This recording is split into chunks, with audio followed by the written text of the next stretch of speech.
Apocalipse 14, o versos 6 e 7. E vi outro anjo voar pelo meio do céu, e tinha o evangelho eterno para o proclamar aos que habitam sobre a terra, e a toda tribo, língua e povo, dizendo com grande voz: temei a Deus e dai-lhe glória, porque é vinda a hora do seu juízo, e adorai aquele que fez o céu, a terra, o mar e a fonte das águas. O apóstolo João estava na ilha de Patmos e ali ele teve essa visão de um anjo voando pelo meio do céu. O Apocalipse é um livro simbólico. Jamais veremos anjos voando, pregando o evangelho. Deus comissionou a sua igreja para pregar o evangelho. Deus não comissionou os anjos. E o anjo voando ali é uma mensagem que soa como urgência.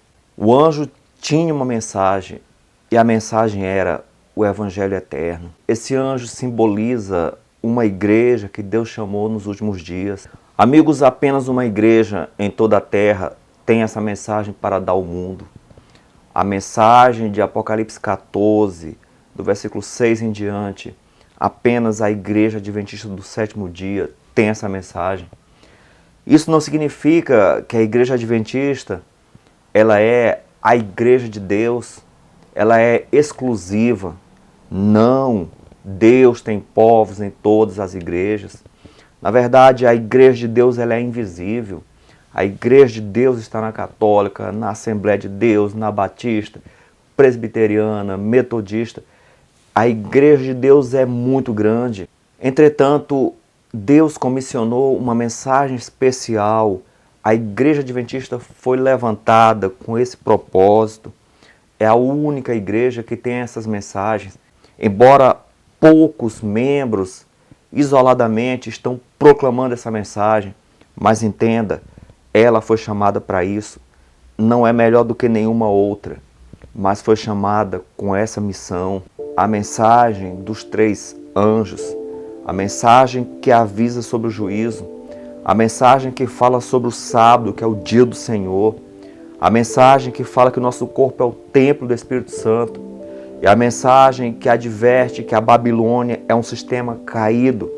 E a mensagem que adverte para que você não adore a besta nem a sua imagem. Essa mensagem tem que ser dada hoje, enquanto existe a graça. No momento em que sair as leis globais, dizendo morte aos que não adorarem a besta. Nesse momento, a graça de Deus chegou ao fim. Aqueles que estiverem salvos estarão salvos. Aqueles que estarão perdidos. Então, hoje é o dia dessa mensagem ser pregada. Mateus 28, de 18 a 20. Jesus reúne os seus discípulos e dá a grande comissão: vão por todo o mundo e pregue este evangelho.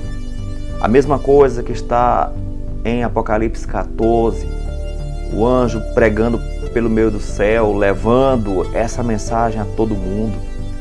O Instituto Moody revelou uma pesquisa que apenas 5% das igrejas, apenas 5% ganharam uma alma para Cristo.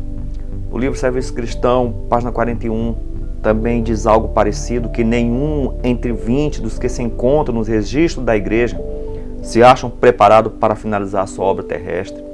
Veja que é algo semelhante. Apenas 5% estão preparados para enfrentar a crise final e, conforme o Instituto Moody, apenas 5% estão dedicados, trabalhando no Evangelho. Amigos, a igreja foi chamada para ir. Cristo, ao dar a grande comissão, ele não falou para a igreja ficar reunida em 4 paredes. Ele falou: vão por todo mundo. Siga o exemplo de Jesus. Ele não ficava parado.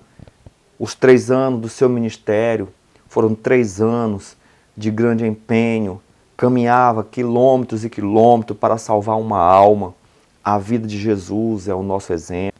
Mas, amigo, nos últimos 40 anos, a igreja está voltada para causas internas. 2 bilhões e 400 milhões de pessoas nunca tiveram a luz do Evangelho.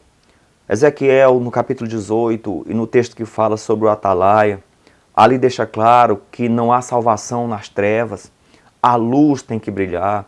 Esse Evangelho precisa ser levado. As pessoas não serão salvas na ignorância, as pessoas só serão salvas na luz do Evangelho.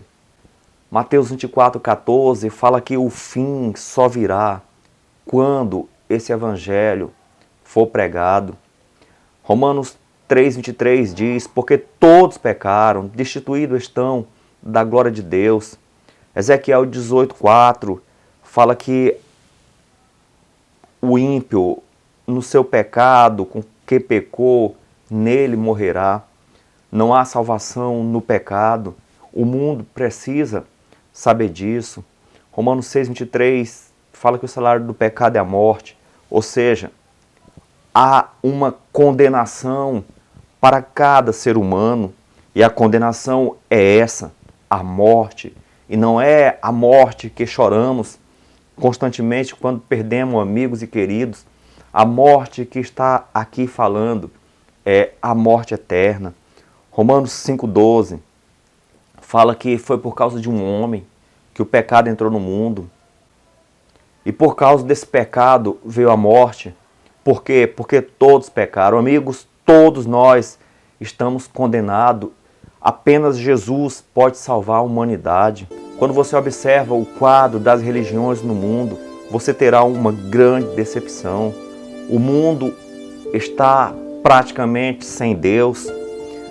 Por mais que o cristianismo seja a maior religião, mas na verdade é um cristianismo dividido, um cristianismo falso, um cristianismo que não está em conformidade com a Bíblia.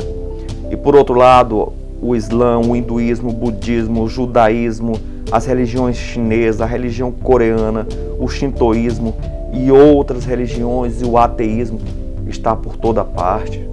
Na Índia existe 360 milhões de deuses. É o segundo país mais populoso do mundo. É uma nação em caos, caótica, idólatra, uma nação sem Deus.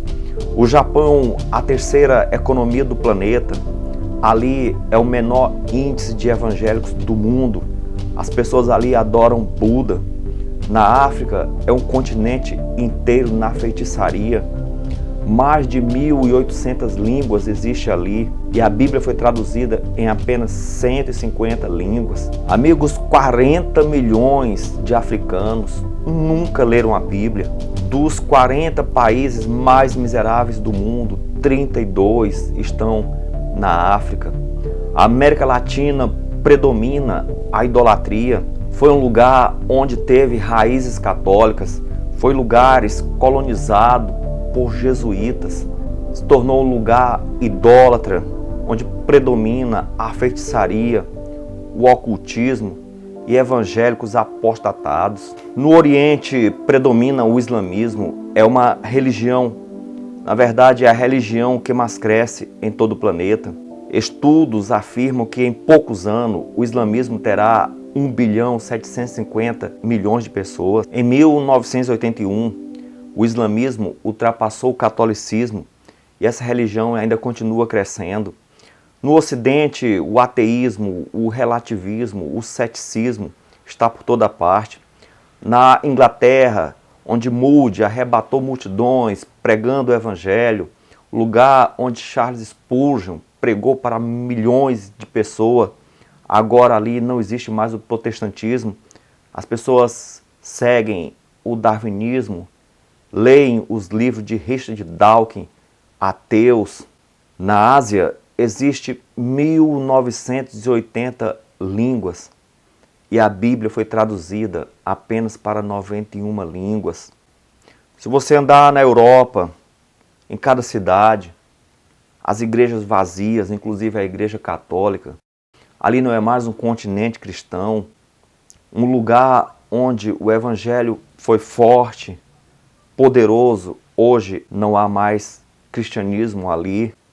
Existe aí pequenos povos, as etnias, onde tem 11.227 mil pessoas, e desses povos, apenas 6.614 conhecem o Evangelho, ou seja, apenas 2% desse grupo tiveram contato com o Evangelho.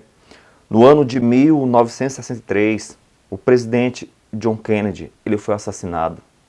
Em apenas 12 horas, metade do mundo ficou sabendo da morte de John Kennedy. Infelizmente, Jesus Cristo, o Filho de Deus, já fazem 2000 anos que ele morreu e metade do planeta ainda não sabe disso. É um mundo em trevas. Nos últimos 60 anos houve uma explosão de seitas orientais no planeta. As religiões pagãs têm crescido muito. O islamismo cresceu 500%, o hinduísmo 167%, o budismo cresceu 145% e o cristianismo, em todo esse período, cresceu apenas 47%. O Islã é a religião que mais cresce no mundo. A Europa está se convertendo ao Islã. Ao andar pela Europa você vai ver os muçulmanos por toda parte. Eles investem tudo para alcançar o mundo inteiro. O Islã tem uma missão e eles fazem tudo para cumprir essa missão, que é tornar todo mundo islâmico. Em 43 países o Islã predomina. Tanto no Egito como na Arábia Saudita, ali não existem igrejas, é proibido. Na Suécia, na França e na Inglaterra, o Islã já é a segunda maior religião ali. Na Alemanha existe mais de 2 milhões de muçulmanos. Nas Ilhas Britânicas já existe 1 milhão de muçulmanos. Ali existe mais de 1.200 mesquitas e 5.000 escolas muçulmanas. Na Inglaterra, apenas 4% dos cristãos frequentam as igrejas.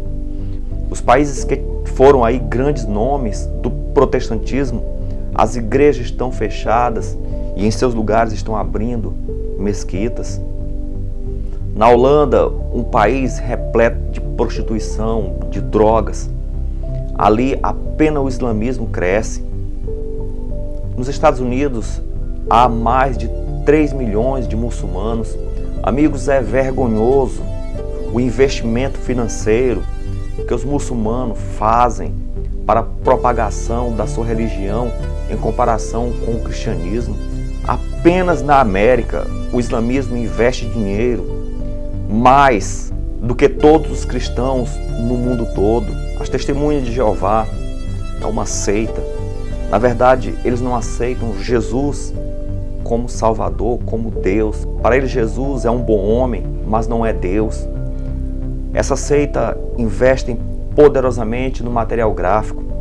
Você anda em qualquer lugar do planeta, ao passar por vários países, uma coisa eu observei: você não vê cristãos pregando, distribuindo Bíblia, distribuindo livro, mas você vai ver os Testemunhos de Jeová. Eles estão em toda parte, embora levando o erro, o engano.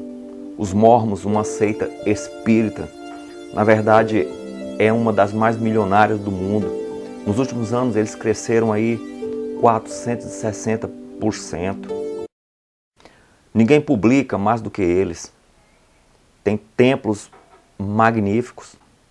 Eles têm um dos melhores métodos de evangelismo do planeta. No Brasil está havendo uma explosão de seitas orientais, o Hare Krishna, o Seixonoye, Rosa Cruz, o budismo está crescendo muito no Brasil. Existe aí pelo menos 123 milhões de católicos no Brasil em plena idolatria. O neopentecostalismo, as igrejas da prosperidade, que também levam o engano. Para eles, o céu é aqui na terra. Pregam a prosperidade, não pregam salvação, não pregam arrependimento, não pregam o afastamento do pecado, não pregam Cristo, só pregam dinheiro. São as religiões que mais crescem. Alguns anos atrás, eu estava em uma cidade, uma pequena cidade, e ficamos ali por 3 anos cuidando da igreja naquela localidade. E nesses 3 anos, incansavelmente, pregamos ali em quase todos os lugares, fazendo evangelismo, dando estudo bíblico, distribuindo livros, avançando a todo vapor. Poucos dias antes de sair, houve ali uma romaria católica e olhei, estava uma multidão seguindo o percurso de uma santa. Aquilo me chocou, porque eu pensei que tinha evangelizado aquela pequena cidade, mas na verdade eu vi que faltou muita coisa. Terreiros de macumba estão espalhados em todo o Brasil. O Brasil é considerado também um dos países mais espírita do mundo. A TV Globo, livros, filmes, Chico Xavier tem disseminado aí o espiritismo no Brasil. Não se engane, não é o cristianismo que predomina no Brasil. Vivemos o período mais tenebroso do planeta. As trevas inundam esse globo. Cristo está às portas. O fim está vindo. É urgência a proclamação do Evangelho. Romanos 3,23. O salário do pecado é a morte, mas o dom gratuito de Deus é a vida eterna.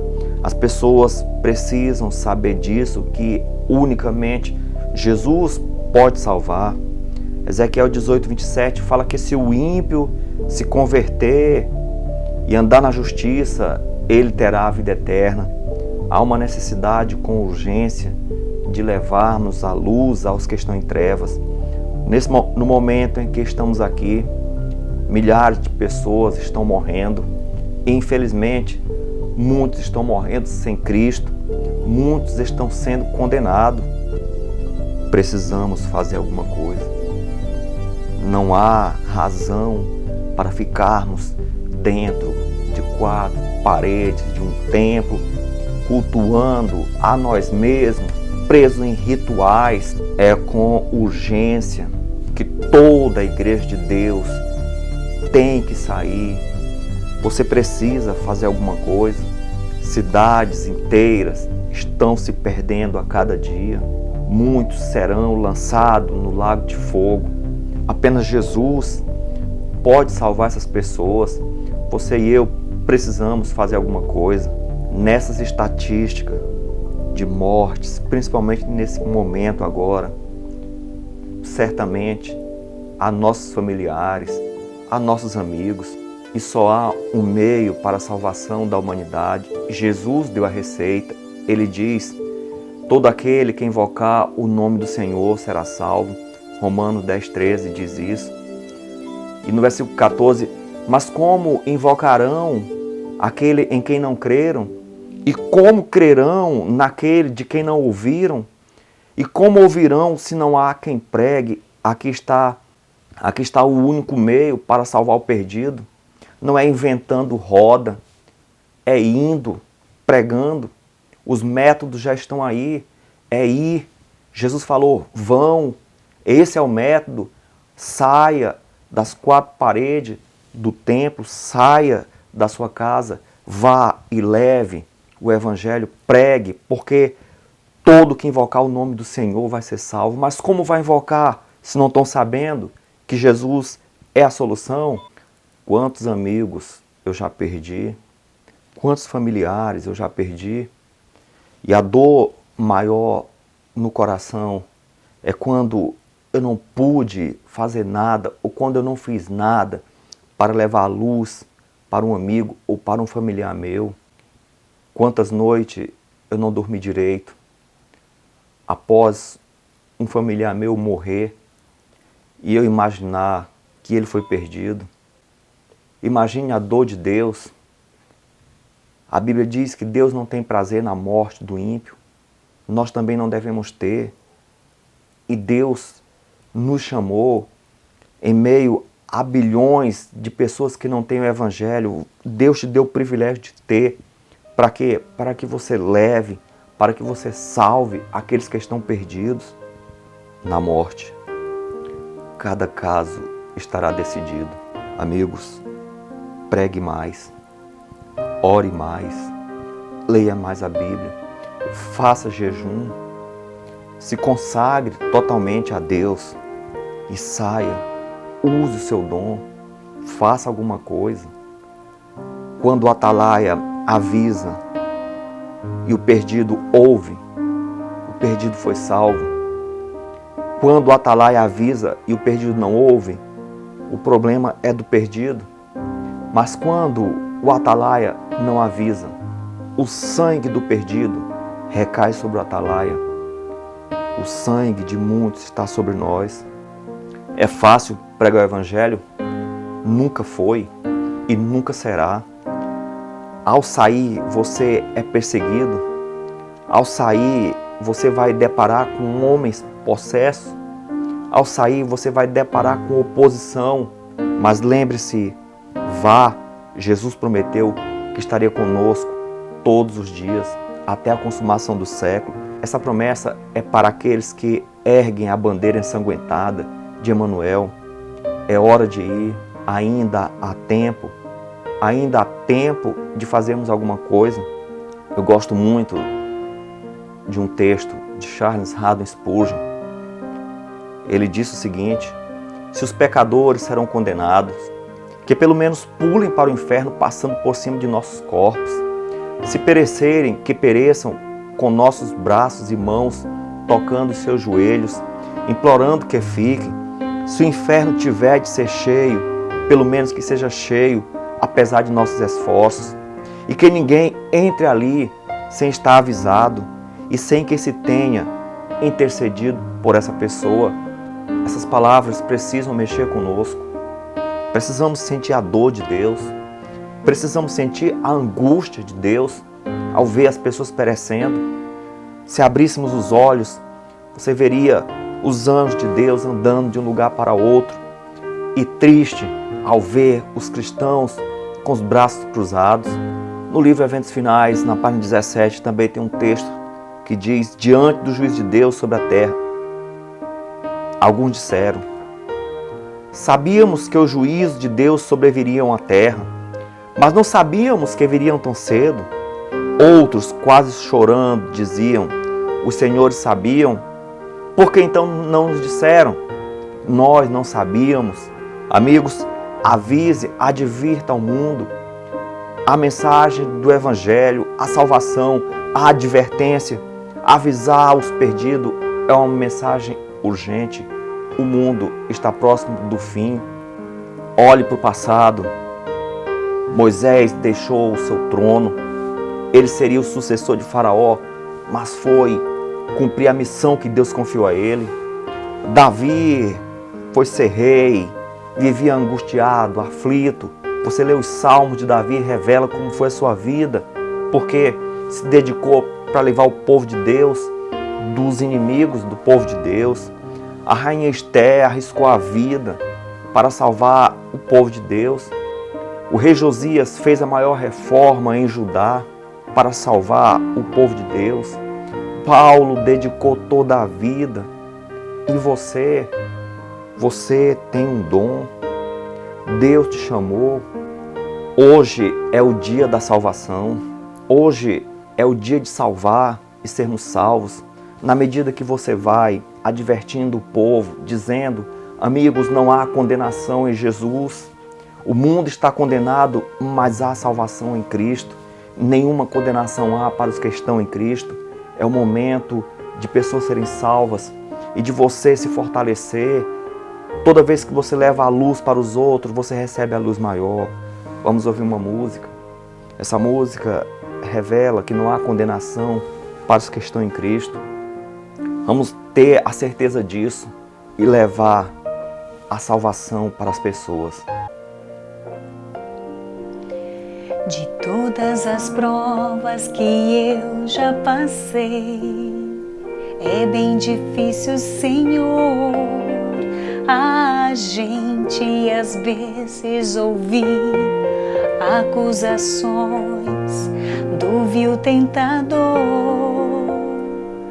Lembranças do passado vêm e querem me fazer parar, ou mesmo palavras de alguém que não quer na gente acreditar. E quase parando sem força e vigor, a gente lê a palavra e encontra bastante poder para vencer e continuar a jornada e ver que o passado ficou para trás, pois Cristo na cruz tudo já venceu. E saber que dele não lembra mais, eu canto pra glória de Deus.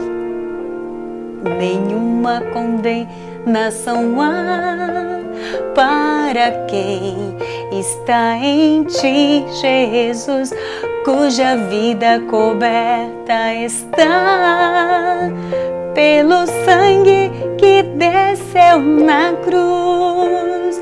É certo que provas virão, investidas do vil tentador, mas nenhuma condenação há para quem está em ti, querido Jesus.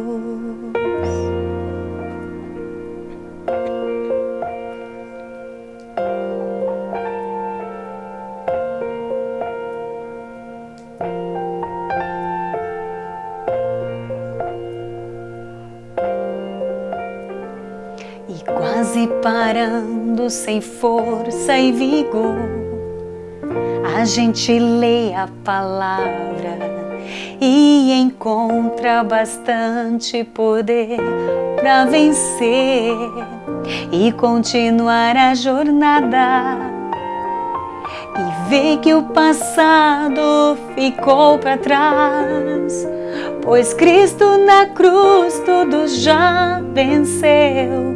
E saber que dele não lembra mais, eu canto pra glória de Deus. Nenhuma condenação há para quem está em ti, cuja vida coberta está pelo sangue que verteu na cruz. É certo que provas virão, investidas do vil tentador, mas nenhuma condenação há para quem está em ti, querido Jesus. Ó Senhor, Deus Todo-Poderoso, nos perdoa, Senhor, por negligenciarmos tão grandiosa salvação. Só há um meio para as pessoas serem salvas. Ó Deus, desperta-nos, desperta a tua igreja. Ó Senhor, tem misericórdia de nós, envia-nos em nome de Jesus. Amém.